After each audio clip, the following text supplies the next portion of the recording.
আছে, কি করে, কবে আসবে ইত্যাদি। সোহানের আব্বু আম্মু কৌশলে এড়িয়ে যায় রোজার থেকে। রোজা একা একা থাকতে পারতেছে না, দম বন্ধ হয়ে আসছে রোজার। একটা মুহূর্ত সোহানকে ছাড়া ভাবতে পারে না রোজা। এইভাবে দেখতে দেখতে আরও 20 দিন কেটে গেল। রোজা এই কয়দিনে ভালোভাবে লক্ষ্য করলো যে ও হাসপাতাল থেকে আসার পরে কাউকে সোহানের সাথে কথা বলতে দেখে নাই। ফোনে কেউ সোহানের কথা জিজ্ঞাসা করে না, সবাই যে যার কাজে ব্যস্ত থাকে। তাহলে সোহান কোথায় গেছে? আজকে আমার জানতেই হবে সোহান কোথায়। রোজা সোজা সজীবের রুমে গেল, যে সজীবকে জিজ্ঞাসা করলো, সজীব, তোমার ভাইয়া কই? ভাইয়া তো একটা কাজে বাইরে গেছে, কদিন পর চলে আসবে। সজীব, তোমার ভাইয়ার কসম, তোমার ভাইয়া কোথায় আমাকে বলো। না মানে ভাবি। সজীব বলো। সজীব আমতা আমতা করে বলল, ভাইয়াকে বাসা থেকে বের করে দিয়েছে আব্বু আম্মু। রোজা কথাটা শুনে ধপ করে নিচে বসে পড়ল আর বলল, কেন? তোমার জন্য। আমার জন্য মানে? ওই দিন তোমাকে ধাক্কা দিয়ে ফেলে দিচ্ছিল, তাই তোমার মাথা পেটে রক্ত পড়তেছিল। আমরা তোমাকে হাসপাতালে নিয়ে গেছিলাম। তখন ভাইয়া হাসপাতালে আসে, তখন মা আব্বা তাকে বাসা থেকে বের করে যেতে বলছিল। তখন ভাইয়া চলে যায়। ভাইয়া এখন কোথায় আছে আমরা জানি না। রোজা হাউমাউ করে কান্না করতে লাগলো। রোজার চোখ থেকে কান্নার স্রোত বইতে থাকলো।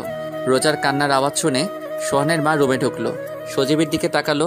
সজীব ইশারায় মাকে বলল, সব বলে দিছি। মা আস্তে। রোজার মাথায় হাত রাখলো।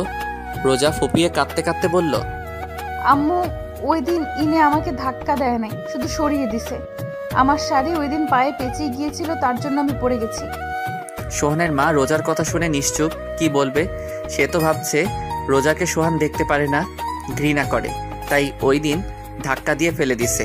ওই দিন রোজাকে সোহান সরিয়ে দেওয়ার কারণে রোজার পায়ে রোজার শাড়ি পেঁচিয়ে যায় আর রোজা পড়ে যায়।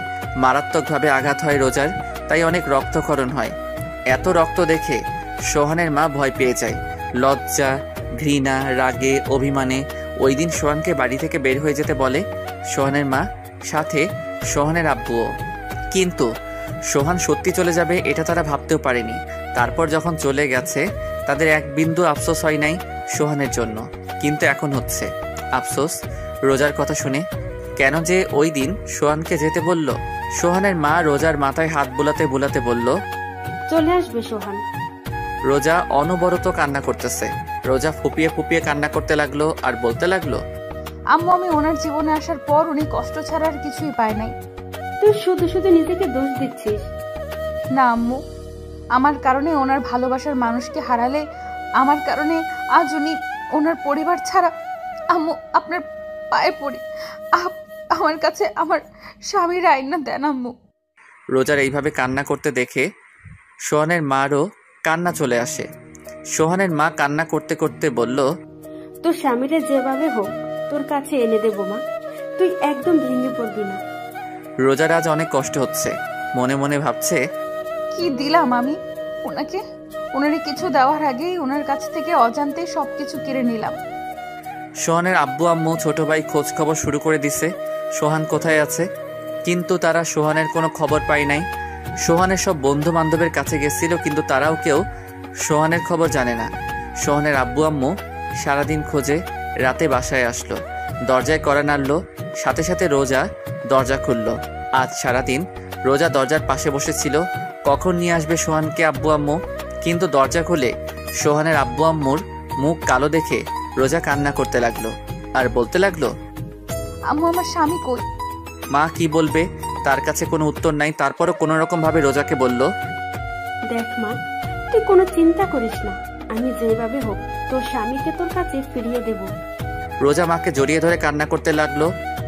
আম্মু আমি এত কষ্ট সইতে পারতেছি না, ওনারে ছাড়া আমার দম বন্ধ হয়ে আসে। মা রোজাকে বলল, একটু ধৈর্য ধর। আর কত আম্মু? এতদিন তোমরা আমারে কেন মিথ্যা বলছো যে উনি কাজে গেছে? তুই অসুস্থ ছিল আর আমি জানি তুই সোহানকে ভালোবাসিস।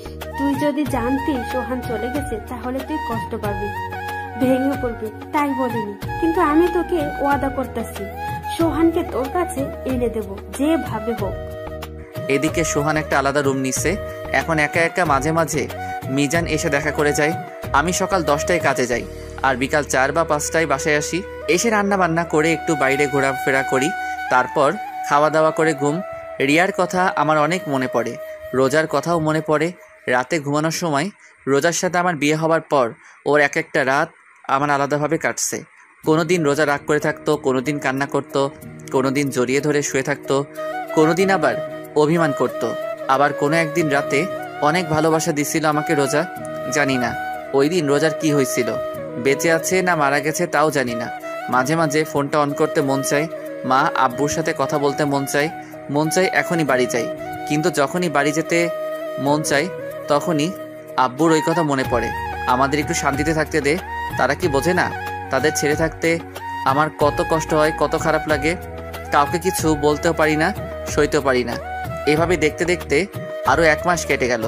অনেক খোঁজ করছে সোহানকে, সোহানের আব্বু আম্মু, কিন্তু কোথাও সোহানকে পাই নাই। রোজা খাওয়া দাওয়া ধরতে গেলে ছেড়ে দিয়েছে, একবেলা খাইতো, 2 বেলা খায় না। তাও সোহানের মার জোড়াজুড়িতে খাই, ঠিকমতো ঘুমিয়ে আসে না, ওর কাঁদতে কাঁদতে রাত পার করে। চোখের নিচে দেখে মনে হয় কেউ পাতিল থেকে কালি দিয়ে লাগিয়ে দিছে চোখের নিচে। রোজার এমন অবস্থা সইতে পারে না সোহানের মা, শাড়ির আঁচলের আড়ালে মুখ চেপে বোবা কান্না করে। রোজা না খেতে অজ্ঞান হয়ে পড়ে। ডাক্তার ডাকার পর, ডাক্তার চেক আপ করার পর সোহানের মাকে বলে, মিষ্টি খাওয়ান। মানে আপনি দাদি হতে চলেছেন। মা আব্বু এই কথা শুনে খুশিতে কান্না করে দিল। রোজার জ্ঞান ফেরার পর রোজার জন্য খাবার আনলো মা। ভাত মাখতে মাখতে মা বলল, এখন থেকে আর না খেয়ে থাকবি না, কারণ এখন আর তুই একা না, বুঝলি? মানে আম্মু, আর আমি এখন ভাত খাবো না। চুপচাপ খা, নইলে আমার দাদু ভাই কষ্ট পাবে। দাদু ভাই মানে? আরে পাগল, তোর গর্বে তোর স্বামীর সন্তান। রোজার পেটের উপর হাত দিয়ে অবাক চোখে সোহানের মায়ের দিকে চেয়ে আছে। সোহানের মা ইশারায় মাথা নাড়িয়ে রোজাকে হ্যাঁ বলল। রোজা ঢুকরে কেঁদে উঠল।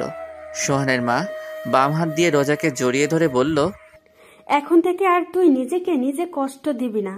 এখন তোর ভিতরে কিন্তু ছোট্ট সোহান বড় হচ্ছে। রোজা অনবরত কান্না করতে আছে। আস্তে আস্তে রোজাকে ভাত খাওয়ানোর পর রোজাকে শুইয়ে দিয়ে সোহানের মা চলে আসলো। রোজা বিছানায় শুয়ে শুয়ে একা একা বলতেছে, কোথায় আপনি? আমার কথা কি আপনার মনে পড়ে না? আমি কি করছি, আমাকে এইভাবে কেন কষ্ট দেন? আমারও নিয়ে যাইতেন আপনার সাথে, আমার ভালো লাগে না আপনারে ছাড়া। আপনি কেন বোঝেন না? পাগলের মতো একা একা কথা বলতে থাকে রোজা। এভাবে দেখতে দেখতে আরো 1 মাস চলে গেল। রোজা এখন নিজেকে একটু শক্ত করছে, কারণ তার স্বামীর সন্তান তার গর্ভে। বিয়ের পর সোহানকে কিছুই দিতে পারে নাই রোজা, তাই সোহান যে দিন আসবে সেদিন সোহানকে সোহানের সন্তান দেবে। সোহানের মা সারাদিন রোজার আশেপাশে থাকে, রোজাকে কোনো কাজ করতে দেয় না। রোজার কখন কি প্রয়োজন রোজার বলার আগে এনে দেয়, কিন্তু সোহানকে এনে দিতে পারল না। সোহানের মা অনেক কবিরাজের কাছে গেছে সোহানকে ফিরে আনানোর জন্য। কবিরাজরা তাবিজ তুবিজ দিছে, কিন্তু তাতে কোনো কাজ হয় নাই। রিয়ার আম্মু কিভাবে সোহানের বিয়েটা হয়েছে সেটা জানার পর রোজাকে দেখতে আসছিল, কিন্তু ওনার ভুলটা বুঝতে পারে যে এই বিয়েতে সোহানের কোনো মত ছিল না। শুধু সোহানের আব্বু আম্মুর জন্য দায়ী করে বিয়েটা করছে।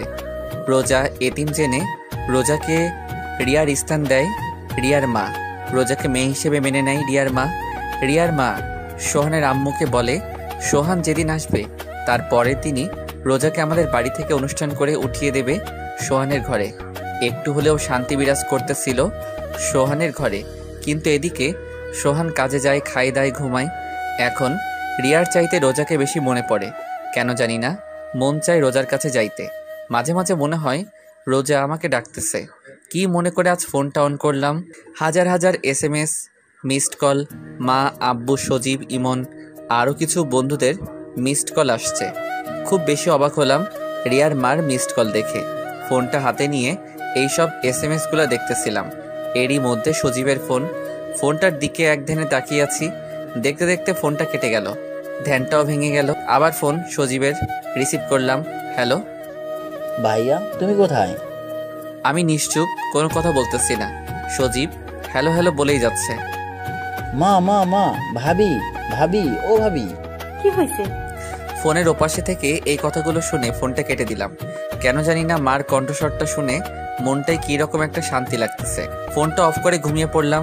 এদিকে সোহানের ফোন অন পেয়ে সজীব অনেক খুশি হয়, কিন্তু সজীবের খুশি মাটি চাপা পড়ে যায় সোহান ফোন কেটে দেওয়াতে। সজীবের সামনে মা ভাবি দাঁড়িয়ে আছে, জিজ্ঞাসার দৃষ্টিতে তাকিয়ে আছে সজীবের দিকে। সজীব শান্তভাবে বলল, ভাইয়ার ফোন অন পাইছিলাম, ফোন ধরে হ্যাঁ বলেই কেটে দিল, এখন ফোন বন্ধ বলতেছে। রোজা মুখটা আড়াল করে কান্না করে দৌড়াতে দৌড়াতে রুমে চলে গেল। বিছানার উপর লাফ দিয়ে শুয়ে কান্না করতে লাগলো। সোহানের মা দরজার আড়াল করে দাঁড়িয়ে রোজার এমন কান্না দেখে। দেখা ছাড়া যে তার আর কিছুই করার নাই। রিয়ার আব্বু আম্মু, সোহানের আব্বু আম্মু, সজীব সোহানের কিছু খালাতো ভাই মিলে সোহানকে খুঁজছিল, কিন্তু কোথাও পেল না। খুঁজলো বলতে সোহানের সব বন্ধুদের বাসায় আরো টুকটাক জায়গায়। রাতে সবাই বাসায় আসলো খালি হাতে। দরজা খুলে যখন দেখে সোহান নাই, নিমিষেই মুখটা অন্ধকার হয়ে যায় রোজার। এভাবে দেখতে দেখতে আরো কিছুদিন কেটে গেল। একদিন সকালে ইমন আসলো সোহানের বাসায়। দরজায় কড়া দিয়ে দাঁড়িয়ে আছে। সোহানের আম্মু এসে দরজা খুলল। ইমনকে দেখেই বলল, আরে ইমন, আয় ভিতরে আয়। ইমন ভিতরে যে বসলো। তুই বস, আমি চা নিয়ে আসি। না খালা, চা খাবো না, একটু আগে খেয়েছি। আগে বলেন, সোহানের কোনো খোঁজ পাইলেন? না, এখনো কোনো খোঁজ খবর পাই নাই। তুই জানিস সোহান কোথায়? জানি না কোথায় আছে, কিন্তু কার কাছে আছে সেটা জানি। ইমনের কথা শুনে মার চোখ ভিজে উঠল। ভেজা ভেজা চোখে ইমনকে জিজ্ঞাসা করলো, কার কাছে আছে আমার সোহান? খালা, মিজান থাকতো না আপনাদের বাসার বাসায়? আমার মনে হয় সোহান ওর কাছে আছে, কেননা এই দেখেন মিজান আর সোহানের একটা ফটো ফেসবুকে মিজান ছাড়ছে। সোহানের মা এক ধ্যানে ছবিটার দিকে তাকিয়ে আছে। ফোনটা হাতে নিয়ে রোজার রুমে গেল সোহানের মা। যে দেখে রোজা বিছানায় শুয়ে শুয়ে পেটের উপর হাত দিয়ে কান্না করতেছে। রোজা সোহানের মাকে দেখে বৃথা চেষ্টা করলো চোখের পানি আড়াল করার। সোহানের মা রোজার পাশে বসে ফোনটা দেখিয়ে বলল, এই দেখ তোর স্বামী। রোজা চুপচাপ ছবিটার দিকে তাকিয়ে আছে। ফোনটায় সোহানের ছবির উপর হাত দিয়ে সোহানকে অনুভব করতে লাগলো, আর চোখ থেকে তো পানি পড়তেছে। তুই আর কান্না করবি না, তোর স্বামীরা তোর কাছে 2 দিনের মধ্যে এনে দিব। আম্মু, আমি এখনই যাবো ওনার কাছে। এতদিন ধৈর্য ধরছিস, আর 2টা দিন মা, একটু ধৈর্য ধর। এই কথা বলে ফোনটা নিয়ে ইমনের কাছে দিল। আরো কিছুক্ষণ ইমনের সাথে কথা বলল মা। তারপর ইমন চলে গেল। কিছুক্ষণ পর সোহানের আব্বু বাসায় আসলো। আসার সাথেই সোহানের আম্মু জিজ্ঞাসা করলো, পাশের বাসা রেহানারা থাকতে মনে আছে? মনে থাকবে না কেন? মিজানের আম্মু কথা বলছো তো? তারা তো 4 বছর আগে এখান থেকে চলে গেছে, তো এখন কি? আমাদের সোহান ওখানে। কি? তোমার ডায়েরিতে নাম্বার আছে, ফোন দাও রোহানকে। তুমি জানলে কেমন করে? আর ওরাতে ঢাকা থাকে? এত কথা বলার সময় নাই, তুমি নাম্বার বের করে ফোন দাও। আর আমি জানি ওরা ঢাকা থাকে, তার জন্য সচিব গেছে টিকিট কাটতে। তুমি শুধু ফোন দিয়ে জিজ্ঞাসা করো ঢাকা কোথায় থাকে সোহান। মিজানের মার সাথে কথাবার্তা বলে রওনা হলো ঢাকার উদ্দেশ্যে। সোহানের আব্বু আম্মু, সজীব আর রোজাও যাচ্ছে ঢাকায়। সারাটা পথ রোজা কান্না করতেছিল, কিন্তু ওর মুখে এক অদ্ভুত রকমের তৃপ্তি ছিল। সকাল 8টায় দরজায় অনেক জোরে ধাক্কাধাক্কির আওয়াজ শুনে ঘুম ভাঙল। ঘুম ঘুম চোখে দরজা খোলা মাত্রই কেউ একজন ঝাপটে করে জড়িয়ে ধরল। সামনের দিকে তাকিয়ে দেখি মা, আব্বু, সজীব দাঁড়িয়ে আছে, আর রোজা আমাকে জড়িয়ে ধরে কান্না করতে লাগলো। রোজাকে নিজের থেকে ছাড়িয়ে নিতে যাব, তখনই মা ইশারায় বলল ওকে রুমে নিয়ে যেতে। রোজার কানের কাছে মুখ নিয়ে বললাম, ছাড়ো, সবাই দেখতেছে।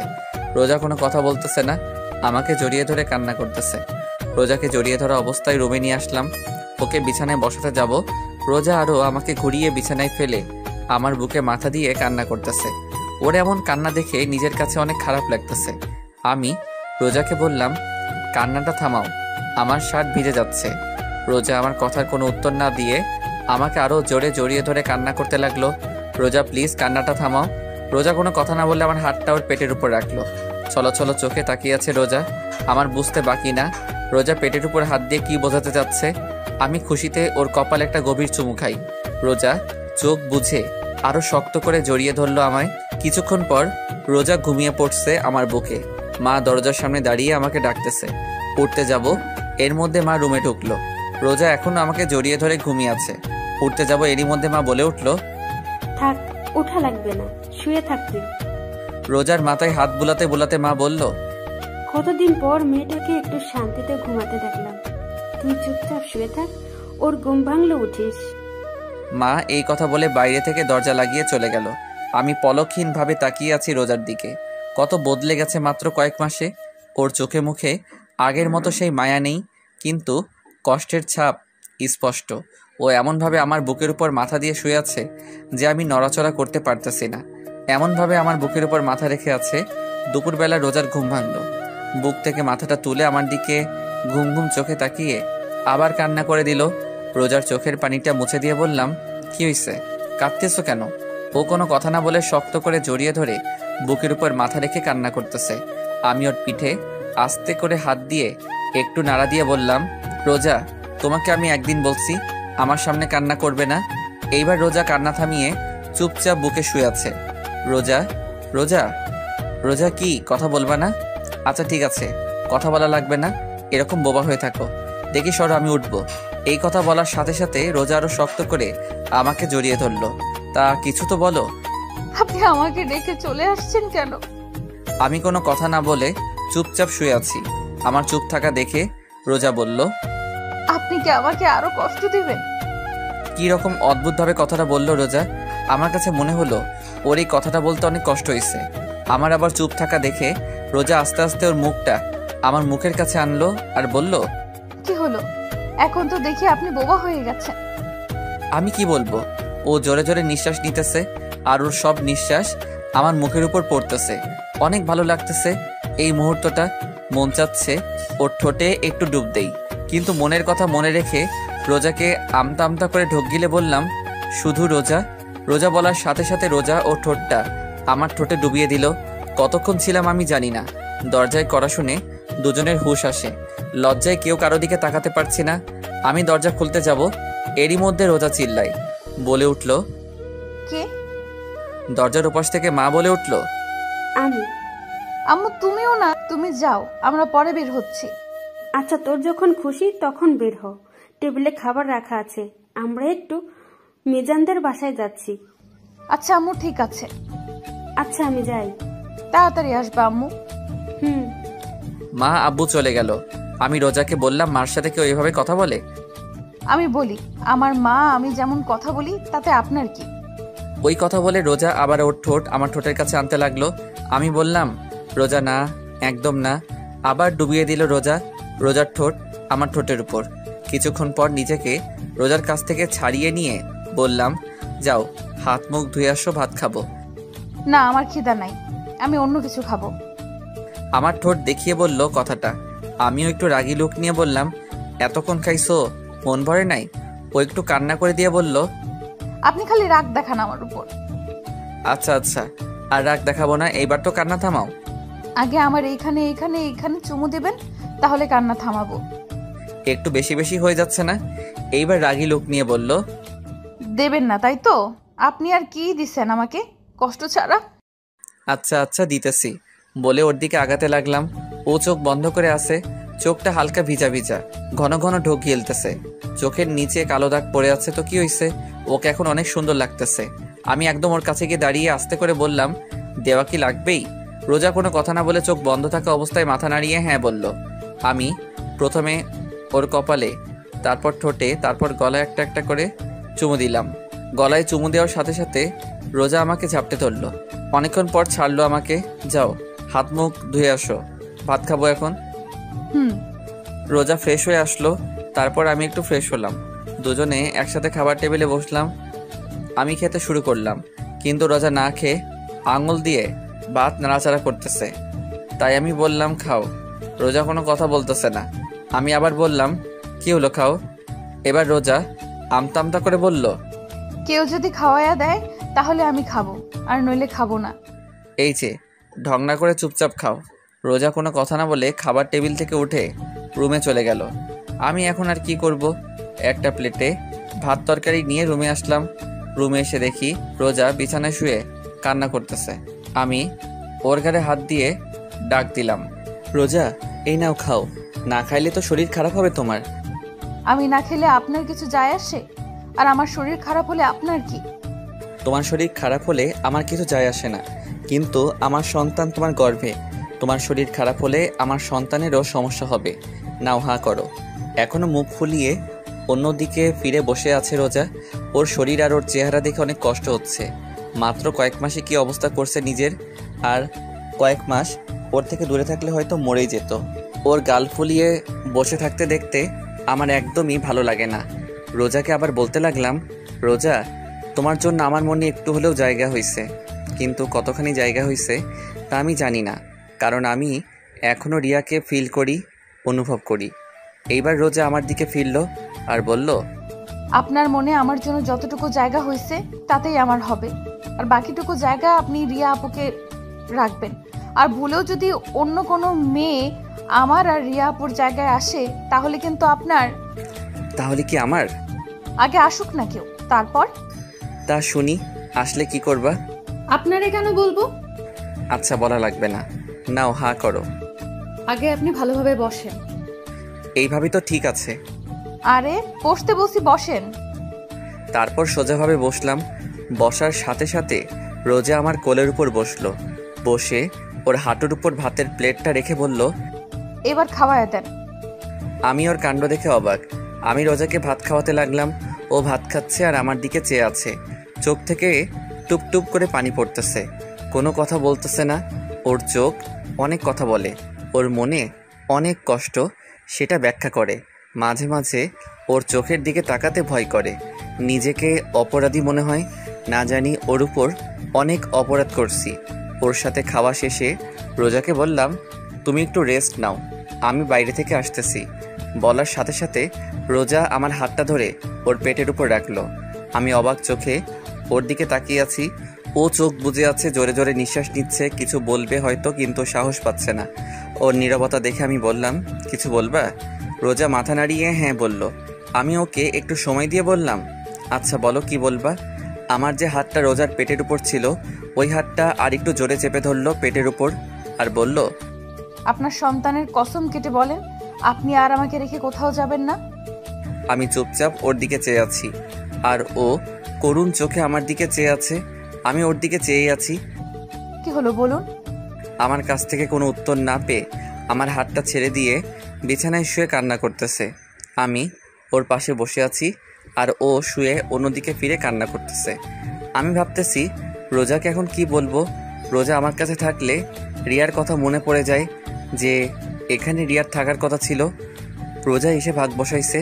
আবার রোজা আমার কাছ থেকে দূরে থাকলে রোজাকে কাছে পেতে মন চায়।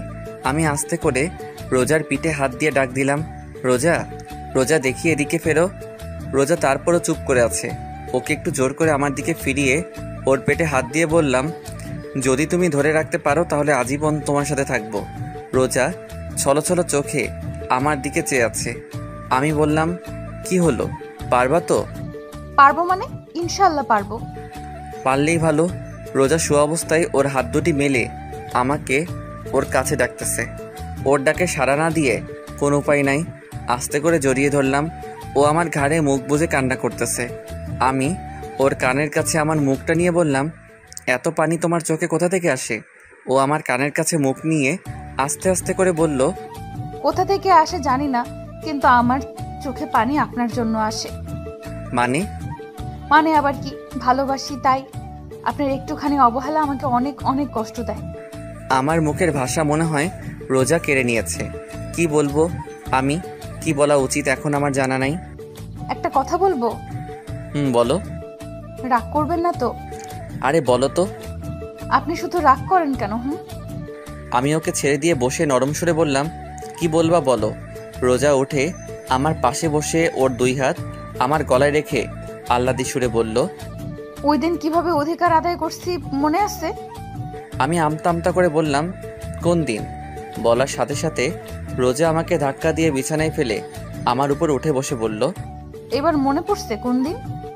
আমি আবার বললাম, কোন দিন? এইবারও আমার শার্টের বোতাম একটা খুলে আরেকটায় হাত দিয়ে বলল, এখনো মনে পড়ে নাই? পড়ছে পড়ছে, মনে পড়ছে। তাহলে এতক্ষণ ঢং করলেন কেন? না মানে।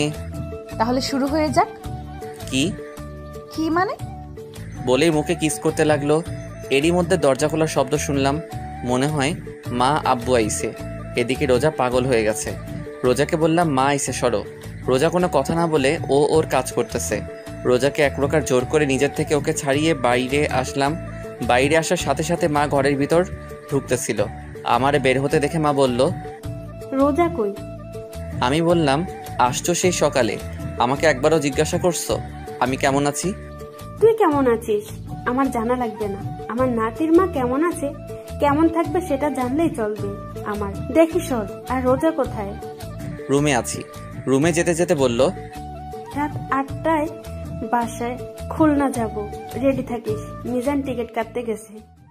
তারপর আব্বুর সাথে টুকটাক কথা বললাম। আব্বু একটু ইমোশনাল হয়ে বলল, তখন রাগের মাথায় এইসব বলছি, আরো অনেক কথা ইত্যাদি। তারপর ছোট ভাই সজীব, সেও সেম একটু ইমোশনাল হইয়া কথা বলল, একটু কান্নাও করলো। কিন্তু আমার মা, সে তো রোজার ভক্ত, আমি তার ছেলে, সে তো ভুলিয়েই গেছে। রাতে মিজানের কাছে থেকে বিদায় নিয়ে খুলনা রওনা দিলাম। আমার আর রোজাকে পিছনের সিটে দেওয়া হলো। মা আব্বু আমাদের থেকে 4-5 সিট আগে, আর তার আগে সজীব। রোজা জানালার পাশের সিটটাই বসছে। গাড়ি চলছে তার আপন গতিতে। রোজা ওর 2 হাত দিয়ে আমার 1 হাত জড়িয়ে ধরে আছে। রোজার মাথাটা আমার ঘাড়ের উপর। জানালা থেকে বাতাস ঢুকতেছে, আর সেই বাতাসে রোজার কিছু চুল আমার মুখের উপর পড়তেছে। অনেক ভালো লাগতেছে আমার। রোজার চুলে এক অদ্ভুত রকমের ঘ্রাণ আছে, কি রকম একটা মাতাল করা ঘ্রাণ। প্রায় মধ্যরাত, তখন আশেপাশে প্রায় মানুষ ঘুমে, আবার কেউ কেউ মোবাইলে ব্যস্ত। আর আমি চেয়ে আছি রোজার দিকে। অপরূপ সুন্দর লাগতেছে রোজাকে। কোন সময় চাঁদের আলো পড়তেছে, আবার কোনো সময় সোডিয়ামের আলো পড়তেছে রোজার মুখের উপর, যা ওর সৌন্দর্যকে আরও বাড়িয়ে দিয়েছে।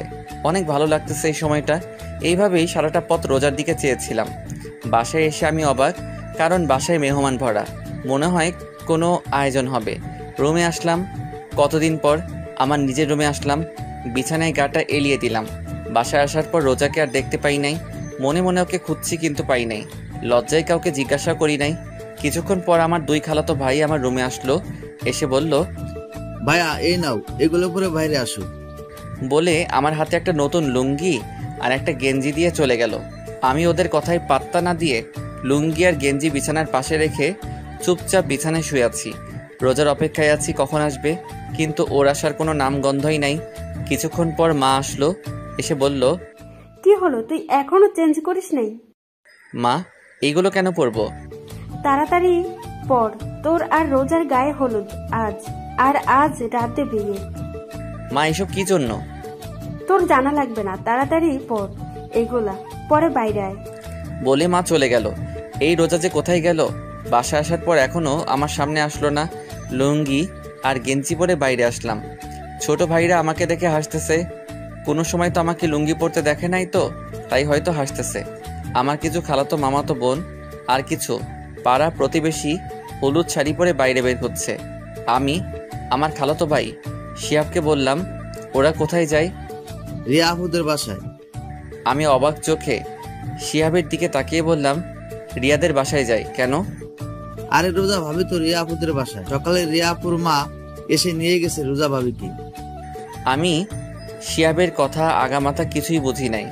তা রোজাকে কেন নিয়ে গেছে রিয়ার আম্মু? রিয়ার আব্বু আম্মু রোজা ভাবিকে রিয়ার স্থান দিয়েছে, তাই এখন থেকে রোজাই রিয়া, রিয়া আপুর আব্বু আম্মুর কাছে। বুঝলাম। তা ওরা কি করতে গেছে রিয়াদের বাসায়? কি করতে যাবে? রোজা ভাবিকে গায়ে হলুদ দিতে গেছে। ও আচ্ছা, আমি রুমে যাই, দরকার পড়লে ডাক দিস। আচ্ছা। রুমে এসে বসে বসে ভাবতেছি, রিয়ার আব্বু আম্মুর আবার কি হলো? রোজাকে সোজা মেয়ে হিসেবে মেনে নিল? তাদের আর কোনো মেয়ে নাই, তার জন্য নাকি অন্য কিছু? সব ভাবতেছি। কিছুক্ষণ পর শিহাব আসলো। রুমে এসে বলল, ভাইয়া চলো। কোথায়? কোথায় আবার, বাইরে আসো, এখন তোমার গায়ে হলুদ দেবে। আমি আর কোনো কথা না বলে শিহাবের সাথে বাইরে আসলাম। দূর সম্পর্কের নানিরা এসে আমাকে নিয়ে একটা পাড়ার উপর দাঁড় করালো। কিছু কিছু মহিলারা আদি যুগের গান গাইতে লাগলো। কেউ কেউ আমার গায়ে হলুদ দিয়ে যাচ্ছে। এইভাবে অনেক নিয়মকানুনের পর শেষ হলো গায়ে হলুদ। আমাকে ভালো মতো গোসল করিয়ে ঘরে নিয়ে আসলো। সন্ধ্যাবেলা একটা শেরওয়ানি পরে কিছু লোকদের সাথে রিয়াদের বাসায় গেলাম। অনেক সুন্দর করে সাজানো হয়েছে রিয়াদের বাড়ি। পুরা বাড়ি লাল নীল ছোট ছোট লাইটে ভরপুর। রিয়াদের বাড়ির ভিতর ঢুকলাম, বুকটা ধকধক করতেছে। বাড়িতে ঢোকার সাথে সাথে রিয়ার ছোট ভাই দৌড়ে এসে আমাকে জড়িয়ে ধরলো। আমি ওকে জড়িয়ে ধরে বললাম, কি হয়েছে? ও কোনো কথা না বলে আমার হাত ধরে বরের বসার জায়গায় বসলো।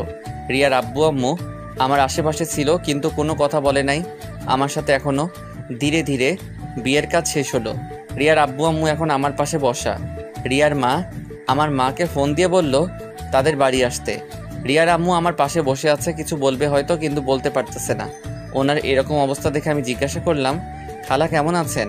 কোনো কথা বলতেছে না, শাড়ির আঁচলটা মুখে দিয়ে অন্যদিকে ফিরে আছে। আমি এবার বললাম, মা কেমন আছেন? রিয়ার আম্মু আমার দিকে ছলো ছলো চোখে তাকিয়ে আছে। আমার সামনে দাঁড়িয়ে তার হাত দিয়ে আবার গাল ধরে বলল, আমাদের ক্ষমা করে দিস বাবা। আপনি এগুলো কি বলতেছেন? ওই দিন রিয়াকে তোরে দেখতে দিই নাই। আরে থামো, কি এসব কি কথা বলতেছো? না মা, নে। ওনার কথা বলা শেষ হবার আগে আমার মা আসলো, এসে রিয়ার আম্মুকে বলল, কিসের জন্য ডাকলে? চল নতুন বউ বরকে একসাথে ঘরে তুলে নি। চল, এতে আবার আমারে ডাকা লাগে? কিছুক্ষণ পর রিয়ার আম্মু আমার হাত ধরে নিয়ে রিয়ার রুমে নিয়ে যেতে লাগলো। পিছে তাকিয়ে দেখি রোজাকে মা আমার পিছনে পিছনে নিয়ে আসতেছে। রিয়ার রুমে আসলাম। রুমে ঢোকার সাথে সাথে এক অদ্ভুত অনুভূতি হলো। মনে হলো আমার পুরো শরীরের ভিতর কীরকম জানি ঠান্ডা বাতাস বয়ে গেল। রিয়ার আম্মু আমাকে খাটে বসালো, রোজাকে আমার পাশে বসালো হয়েছে। আজ আবার রোজা বধূ সেজেছে। রিয়ার আম্মু আমার হাতটা নিয়ে রোজার হাতের উপর রাখলো, রেখে বলল, সোহান আজ থেকে রোজাকে ভালোবাসবা রিয়ার মতো, কারণ এখন থেকে আজীবনের জন্য রোজা আমার মেয়ে। এইবার মা আমার আর রোজার হাত ধরে বলল, সোহান যে চলে গেছে তাকে ভেবে কোনো লাভ নাই। আমরা এখন রিয়ার জন্য দোয়া ছাড়া কিছুই করতে পারবো না। এবার আমি বললাম, দোয়া করব আল্লাহ যেন পরকালে আমাকে রিয়ার সাথে রাখে। আমার কথা শুনে রিয়ার আম্মু আর আমার মা আমার দিকে অবাক চোখে তাকিয়ে আছে। রোজার দিকে তাকিয়ে দেখলাম মাথা নিচু করে মুখ কালো করে আছে। রোজার মুখ কালো দেখে রিয়ার আম্মু রোজার থুতনি ধরে রোজাকে বলল, ও ওর ভালোবাসার মানুষকে চাইছে। আল্লাহর কাছে তুইও আল্লাহর কাছে তোর স্বামীরে চাইবি। রোজা শুধু মাথা নাড়িয়ে ঠিক আছে বলল। আরও অনেক কথা বলে রিয়ার মা আর আমার মা আমাকে আর রোজাকে রেখে বাইরে থেকে দরজা আটকে চলে গেল। আমি আর রোজা দুজনে চুপচাপ বসে আছি, কেউ কোনো কথা বলতেছি না। আমি আস্তে করে বিছানায় শুয়ে পড়লাম। রোজা এখনও খাটে বসা। অনেকক্ষণ হয়ে গেল, রোজা এখনও চুপচাপ বসে আছে। আমি রোজাকে বললাম, কি হলো, ঘুমাবা না? চুপচাপ আমার দিকে চেয়ে আছে। আমি আমার দুহাত মেলে বললাম, কি হলো, আসো। আমার দুহাত মেলা দেখে রোজা আমার বুকের উপর ঝাঁপিয়ে পড়লো। চুপচাপ বুকের উপর শুয়ে আছে, কোনো কথা বলতেছে না। রোজা রোজা রোজা কি হয়েছে? মন খারাপ? না। তাহলে আপনি আমাকে ভালোবাসবেন তো? ভালো না বেশি উপায় আছে? শত হলেও তুমি আমার ভবিষ্যৎ সন্তানের মা। আগে বলেন, ভালোবাসবেন তো? বাসতে পারি, একটা শর্ত আছে। কি কি শর্ত বলেন, আমি সব মানতে রাজি আছি। আমাকে তুমি করে বলতে হবে, তাহলেই হবে। আচ্ছা ঠিক আছে। রোজা, বলো। আজকে আমাদের কি রাত? কি রাত? আজকে আমাদের বাসর রাত। তা কিছু হবে না? মুখটা তুলে আমার দিকে তাকিয়ে যা দুষ্টু বলেই রোজা আমার বুকে ঝাঁপিয়ে পড়লো। আর শুরু হলো সোহান আর রোজার নতুনভাবে পথ চলা। কিন্তু রিয়া থেকে যাবে আজীবন সোহানের হৃৎপিণ্ডে। গল্পটা কেমন হলো প্লিজ জানাবেন। আর যারা পরবর্তী পার্ট গল্প পেতে আমাদের চ্যানেলটি সাবস্ক্রাইব করে পাশে থাকা বেল আইকনটি বাজিয়ে দিন। সবাই ভালো থাকবেন, সুস্থ থাকবেন। দেখা হবে পরের গল্পে। আল্লাহ হাফেজ।